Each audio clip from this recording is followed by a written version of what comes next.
You're standing at the entrance of a Tibetan monastery in the early morning, watching as monks begin their daily routine. One monk prostrates himself fully on the ground, stands, then immediately does it again and again, counting each repetition on his mala beads. Another walks clockwise around the temple complex, spinning prayer wheels with each step, his lips moving in constant recitation.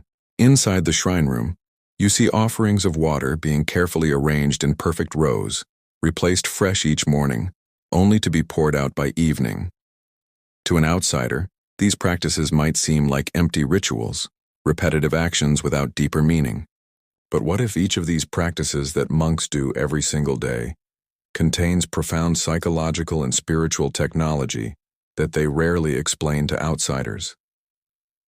What if the physical actions are actually gateways to transformation that our modern understanding is only beginning to appreciate? If you're fascinated by the hidden wisdom behind Tibetan Buddhist practices, if you want to understand not just what monks do, but why these practices have the power to transform consciousness, subscribe now and activate notifications. What you're about to discover will reveal the sophisticated inner technology behind practices that appear simple on the surface. Let's start with perhaps the most physically demanding practice you'll witness in any Tibetan monastery: full-body prostrations. Monks perform these by the hundreds, sometimes thousands, touching their forehead, palms, and knees to the ground, then standing and repeating. In the traditional approach to major pilgrimage sites, practitioners perform 100,000 full prostrations, a practice that can take months to complete. To someone unfamiliar with the tradition, this might look like extreme religious devotion, perhaps even mindless repetition. But the prostration practice is actually a precisely designed method for transforming the relationship between body, speech, and mind, the three doors through which all karma is created. When a monk performs a prostration, several things are happening simultaneously. Physically, the body is being trained in humility and surrender. The ego resists bowing down, resists making oneself lower than something else. Every time you prostrate, you're working directly with that resistance, training the body to move beyond pride and self-importance. This isn't metaphorical, it's literally encoded in the nervous system. The physical act of lowering yourself creates neural patterns that run counter to the habitual patterns of ego elevation and self-protection. Verbally, during each prostration, the practitioner recites a refuge prayer or a specific dedication. This engages the speech faculty in aligning with spiritual intention rather than ordinary chatter. The mind, meanwhile, is visualizing Buddhas and Bodhisattvas, contemplating their qualities and generating the aspiration to embody those same qualities for the benefit of all beings. The combination of these three, body prostrating, speech reciting, mind visualizing, creates what the tradition calls a complete purification practice. You're not just thinking about becoming less egoic, you're physically enacting that transformation. But there's an even deeper level to the practice. Prostrations are primarily understood as a method for purifying negative karma and obscurations. The Tibetan Buddhist view is that your mind possesses inherent Buddha nature, the capacity for complete enlightenment, but this capacity is obscured by layers of karmic imprints and mental afflictions accumulated over countless lifetimes. Prostrations work like a scrubbing brush, gradually wearing away these obscurations. Each prostration purifies specific karmic seeds. The physical exertion burns them away, while the mental focus redirects habitual patterns. Research on repetitive physical practices combined with focused attention has shown remarkable effects. Studies of practitioners who complete the traditional 100,000 prostrations show measurable changes in stress response, emotional regulation, and even immune function. The combination of cardiovascular exercise, rhythmic breathing, focused intention, and the meditative state induced by repetition creates a powerful cocktail for neuroplastic change. The brain literally rewires itself through this practice. The second practice you'll observe is circumambulation, or kora in Tibetan. Monks and lay practitioners walk clockwise around sacred sites, temples, stupas, or even around entire mountains. In Tibet, the kora around Mount Kailash, considered the most sacred mountain in Tibetan Buddhism, takes several days of walking at high altitude, Pilgrims complete this circuit repeatedly, sometimes performing the entire journey through prostrations, which can take weeks. To the casual observer, this might seem like simple religious walking, but Kora is actually a sophisticated practice of sacred geometry, mandala visualization, and the integration of outer and inner spiritual geography. When you circumambulate a sacred object, you're physically enacting the Buddhist cosmology. The sacred object at the center represents the enlightened mind, the axis mundi, the still point around which everything revolves. By walking around it clockwise, following the movement of the sun, you're aligning yourself with the natural order, with dharmic flow. You're placing enlightenment at the center of your world, quite literally, and training yourself to orient your entire life around that center. But the practice goes deeper. During Kora, practitioners are often engaged in visualization practices, imagining that the physical temple or stupa they're circling is actually a mandala palace inhabited by enlightened beings. The outer circumambulation mirrors an inner process of circling closer and closer to the nature of mind, gradually spiraling inward toward realization. Each circuit is an opportunity to shed another layer of conceptual elaboration, another layer of ego grasping. The repetitive, rhythmic nature of walking meditation combined with mantra recitation and visualization induces specific altered states of consciousness. The bilateral movement of walking, the sensory engagement with the environment, and the focused mental activity create what neuroscientists call a flow state. In this state, the usual sense of self as separate from the environment begins to dissolve. You're not thinking about walking around the stupa. You are the walking. You are the mantra. You are the sacred space. This dissolution of subject-object duality is precisely the point. Moreover, Kora is often performed with specific intentions, dedicating the merit of the practice to the welfare of all beings or to specific purposes like healing or removing obstacles. This transforms the walk from mere exercise into an act of bodhicitta, the awakened heart of compassion. You're training yourself to act for the benefit of others, even in the simple act of walking. This plants seeds of altruism that gradually transform the motivation behind all your actions. The third practice that seems simple but contains profound technology is the use of prayer wheels. You've probably seen these cylindrical objects filled with written mantras that practitioners spin as they walk or sit. Inside each prayer wheel are thousands or even millions of written mantras, traditionally the Om Mani Padme Hum mantra of Avalokiteshvara, the Buddha of compassion. The traditional understanding is that spinning the wheel is equivalent to reciting all the mantras contained within it. To modern sensibilities, this might seem like a shortcut, trying to get the benefit of practice without doing the work. But the prayer wheel practice is based on a sophisticated understanding of the relationship between physical action, intention, and subtle energy. In Tibetan Buddhist understanding, mantras are not just sounds or words. They're vibrations that carry specific qualities of enlightened mind. The syllables of Om Mani Padme Hum, for instance, are understood to embody the compassion of Avalokiteshvara. When you recite a mantra, you're not praying to an external deity. You're invoking those qualities within your own mind, training your consciousness to resonate at the frequency of compassion rather than the frequency of selfishness and aggression. The prayer wheel extends this principle. The physical act of spinning creates an energetic vortex. The mantras inside are activated by the spinning, sending out vibrations into the environment. But more importantly, the practitioner's mind, focused on compassion while spinning the wheel, is being trained. The hand movement becomes a mudra, a physical gesture that signals the mind to enter a particular state. Over time, just touching a prayer wheel or seeing one spin automatically triggers the mental state of compassion. The physical has become a doorway to the mental and spiritual. Research on embodied cognition supports this understanding. Our minds are not separate from our bodies. Physical gestures and postures directly influence mental and emotional states. When you repeatedly perform a physical action while in a particular mental state, the two become linked. Eventually, the physical action alone can trigger the mental state. This is why prayer wheels work. They're not magic. They're sophisticated behavioral psychology encoded in religious practice. Furthermore, the use of prayer wheels democratizes practice. Not everyone can sit in meditation for hours. Not everyone can memorize and recite complex prayers, but almost anyone can spin a prayer wheel. Elderly people with limited mobility, children, people with cognitive limitations, all can participate in generating compassion through this simple physical act. The practice is designed to be inclusive while remaining profound. The fourth practice that contains hidden depths is mantra recitation, particularly the commitment to reciting specific mantras hundreds of thousands or even millions of times. A monk might commit to reciting the Vajrasattva mantra 100,000 times as a purification practice, or the Tara mantra 1,000,000 times while in retreat. To someone outside the tradition, this repetition might seem monotonous, even mindless.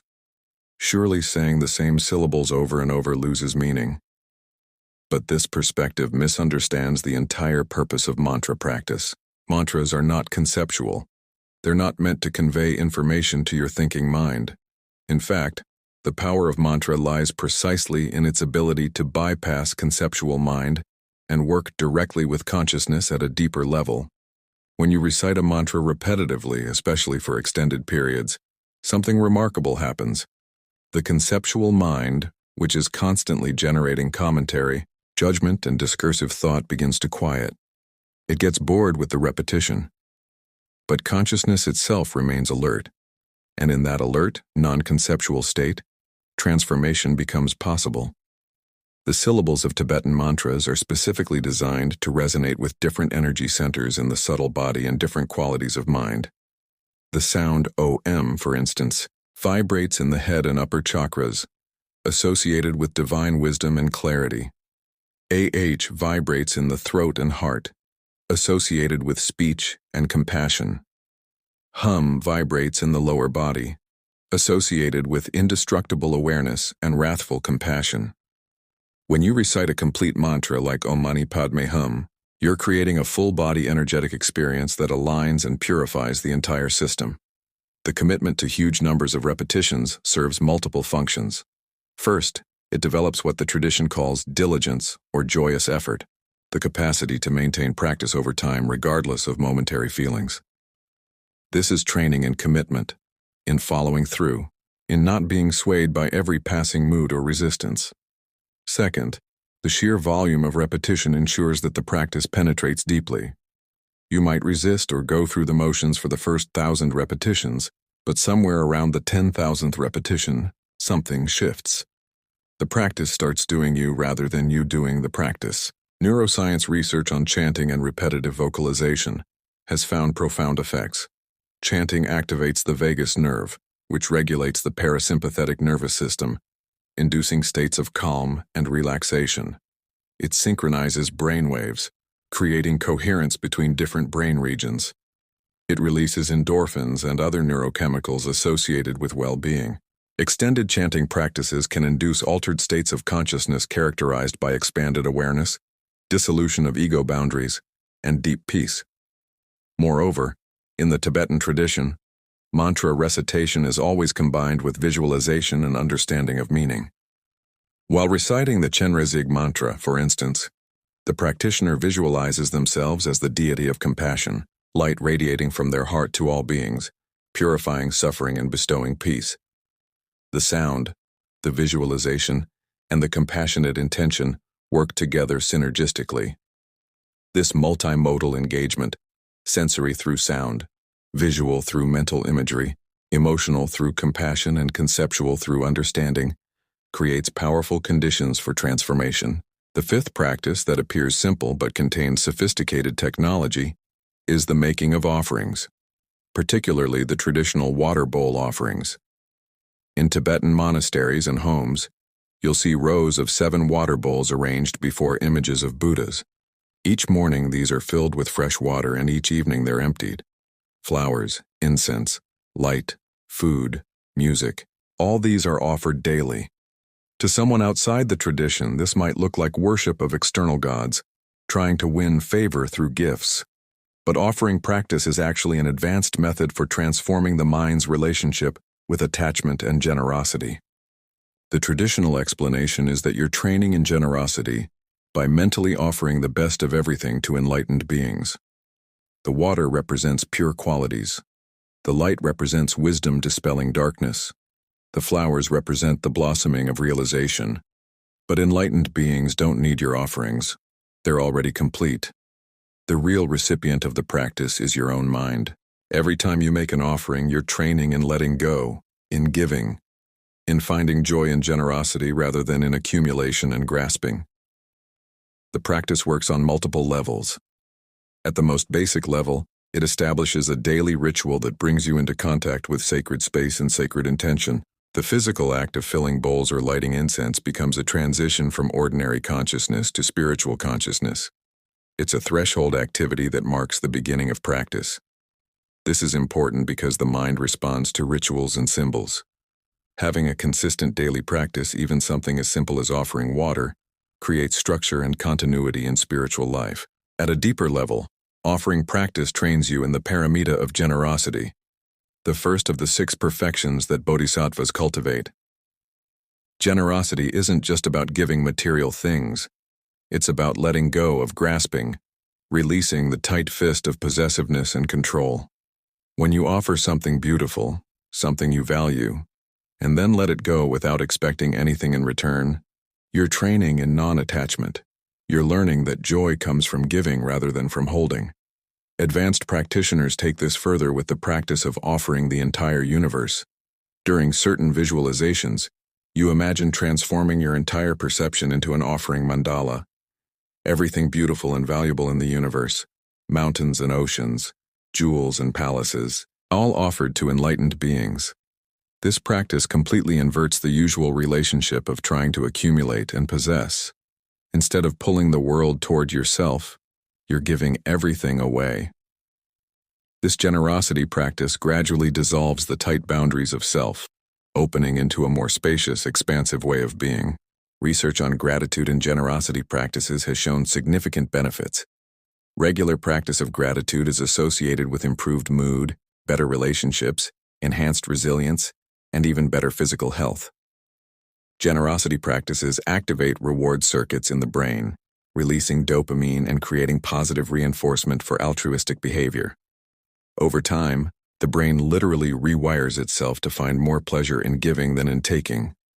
This isn't just feel-good psychology, it's the biological basis for how offering practices work.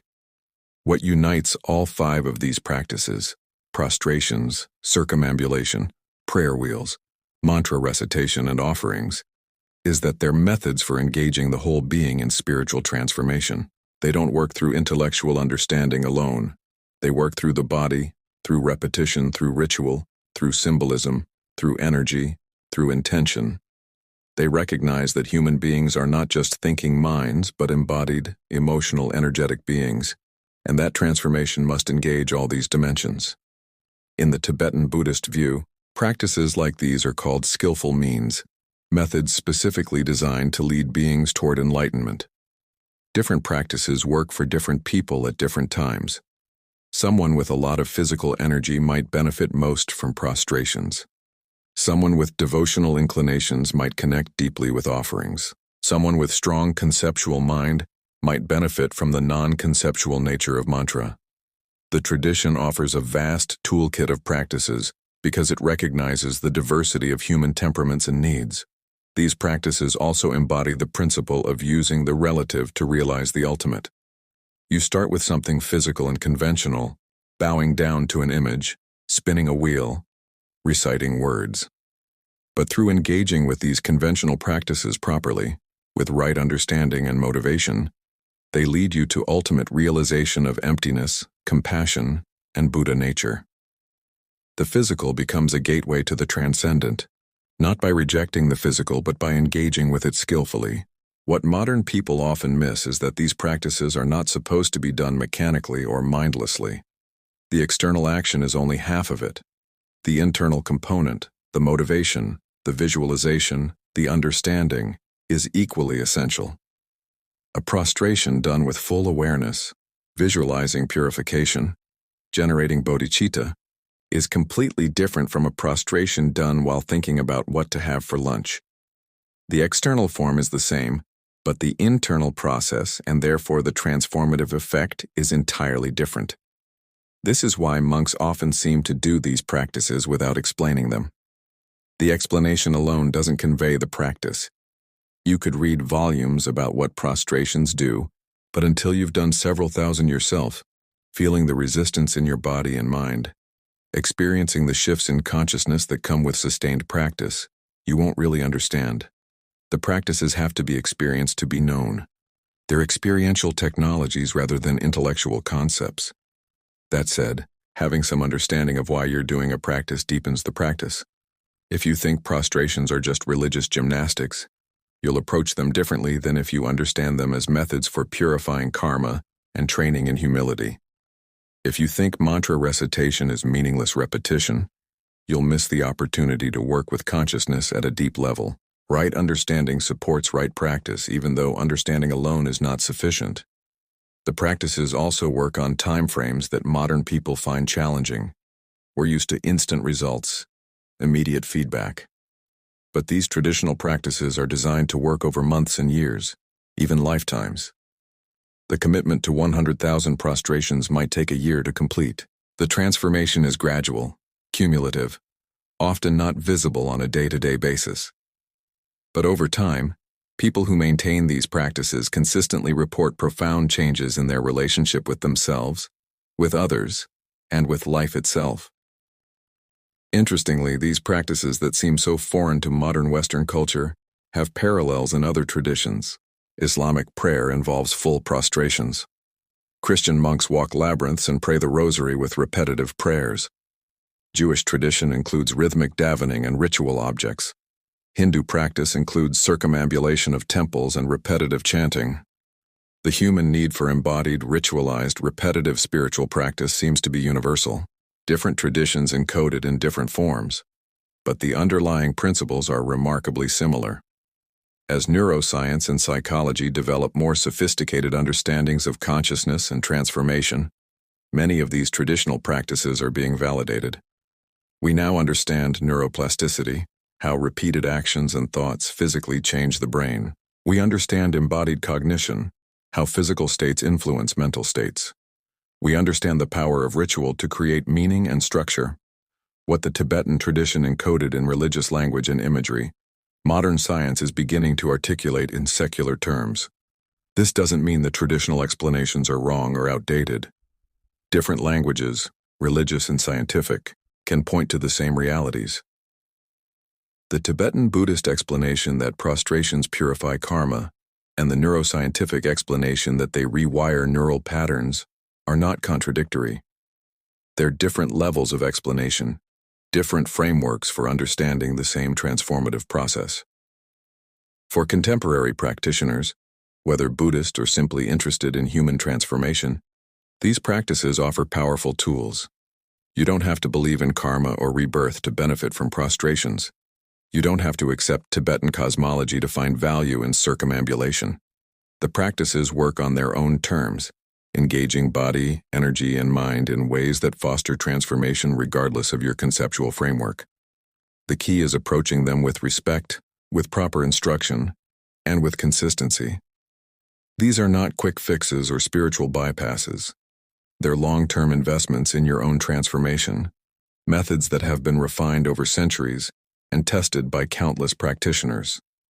When done properly with right motivation and understanding, they deliver results. Monks do them every day not out of blind faith but because they work, because they produce tangible changes in consciousness and being. What strikes you most about these practices? Does the physical nature of the practices appeal to you, or does it seem foreign? Have you experienced any practices, Buddhist or otherwise, that engage the body as a doorway to spiritual transformation? Share your reflections and experiences in the comments. Learning happens in community, through shared exploration and dialogue. If you're drawn to understanding more about Tibetan Buddhist practices and the profound wisdom they contain, subscribe to this channel and activate notifications. We're building a community dedicated to exploring authentic practice, where ancient methods meet contemporary understanding, where the physical and spiritual are recognized as inseparable dimensions of transformation. Share this video with someone who's curious about what monks actually do and why. someone who might benefit from understanding that these practices are not empty rituals but sophisticated technologies for transformation. In a world that often separates spiritual from physical, these practices remind us that embodied wisdom is the deepest wisdom of all. Thank you for exploring these profound practices together.